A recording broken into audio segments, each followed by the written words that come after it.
గతేడాది సెప్టెంబర్లో mega DSC కూడా మనం చూసాం. ఎంపిక ప్రక్రియ కూడా పూర్తయింది. ఇక అప్పట్లోనే ఎంపికలపై సందేహాలు, పలు వినతులు కూడా వచ్చాయి. అదేవిధంగా హారిజెంటల్ రిజర్వేషన్పై ఇప్పుడు ప్రస్తుతం వైసీపీ, జగన్ మీడియా కూడా దుష్ప్రచారం చేస్తున్నటువంటి పరిస్థితి ప్రస్తుతం. 10 నెలలుగా పట్టించుకోకుండా ఇప్పుడు తెరపైకి కొద్దిమంది అభ్యర్థులు కూడా వచ్చారు. అంటే దీంట్లో కుట్రకోణం ఎట్లా ఉందో అర్థమవుతోంది. ఇక డిఎస్సిలో అన్యాయం చేసి మీకు ఉద్యోగాలు రాకుండా చేశారంటూ జగన్ ఆరోపణలు కూడా ప్రస్తుతం చేస్తూ ఉన్నారు. ఇక గందరగోళానికి ప్రజెంట్ అయితే హారిజెంటల్ రిజర్వేషన్ దానివల్లే ఈ గందరగోళం జరిగింది. మరి దీని గురించి మాత్రం జగన్మోహన్ రెడ్డి గారు మాత్రం ప్రస్తావించట్లేదు. ఆయన మీడియా కావచ్చు, ఆయన పేపర్ కావచ్చు, ఆయనకు సంబంధించినటువంటి వాళ్ళు కావచ్చు, దీని గురించి మాట్లాడట్లేదు. ఎందుకంటే 2023 ఆగస్టు 2న హారిజెంటల్ రిజర్వేషన్ను అమల్లోకి తీసుకొస్తూ జీవో నంబర్ 77ను అప్పటి వైసీపీ ప్రభుత్వం జారీ చేసింది. ఆ తర్వాత వచ్చినటువంటి పలు ఉద్యోగ నోటిఫికేషన్లకు ఈ రిజర్వేషన్ విధానాన్ని అమలు చేశారు. తాజాగా డిఎస్సి పోస్టుల భర్తీలోనూ ఇదే రిజర్వేషన్ను అమలు చేశారు.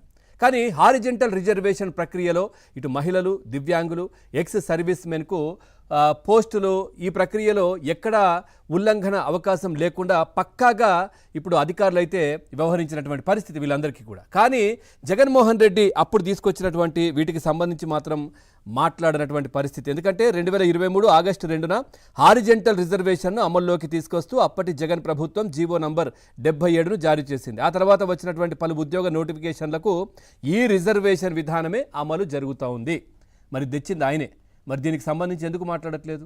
నిజంగా ఇప్పుడు జగన్మోహన్ రెడ్డి గారు ఇటు నిరుద్యోగుల గురించి, వీళ్ళందరి గురించి ఇప్పుడు ఏదో ప్రస్తావిస్తున్నారు. కానీ అప్పుడు రాష్ట్రంలో పూర్తిగా యువత ఉద్యోగాలు లేక, నిజంగా సక్రమంగా చదువులు ఎక్కడా కూడా పాఠశాలల్లో ఇబ్బందికర పరిస్థితులు, ఉద్యోగాలు లేక, రాక, నోటిఫికేషన్లు ఇవ్వక పూర్తిగా ఇతర రాష్ట్రాలకు వలసలు వెళ్ళినటువంటి పరిస్థితి కనిపించింది జగన్మోహన్ రెడ్డి గారు అధికారంలో ఉన్నప్పుడు.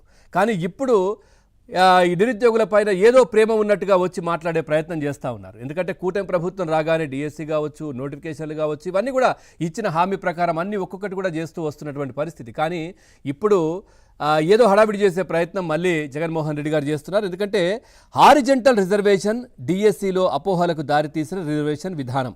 వాస్తవానికి హారిజెంటల్ రిజర్వేషన్ తీసుకొచ్చింది జగన్ సర్కారే. మరి దీని గురించి మాత్రం ఆయన ప్రస్తావించట్లేదు, మాట్లాడట్లేదు. అసలు దీని గురించి ప్రస్తావనే లేదు. తర్వాత ఈ రిజర్వేషన్ ప్రకారం ఎంత మెరుగైన ర్యాంక్ వచ్చినా చివరి వరకు ఉద్యోగానికి ఎంపిక అవుతారా లేదా అనే సందేహమే. చివరి క్షణం వరకు ఏ సామాజిక వర్గానికి చెందిన అభ్యర్థి జాబితా నుంచి బయటకు వెళ్తారో తెలియదు. ఈ విధానం అర్థం కాకే చాలామంది అభ్యర్థులు తమకు కావాలనే ఉద్యోగాలు ఇవ్వలేదని ఆందోళన చెందుతున్నారు. కానీ ఇదంతా చేసింది మన జగనన్న. సో ఈ విధంగా తీసుకొచ్చి ఇట్లాంటి హారిజెంటల్ విధానాన్ని తీసుకొచ్చిన వ్యక్తి మరి వారి హయాంలోనే జరిగింది. కానీ దీని గురించి మాత్రం ప్రస్తావించట్లేదు.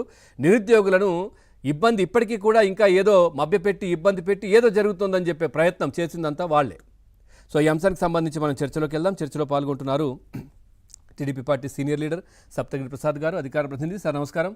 అట్లాగే ఇటు కుండబదల గౌతమ్ గారు, రాజకీయ విశ్లేషకులు. తర్వాత కందారపు మురళి గారు, సిపిఎం సీనియర్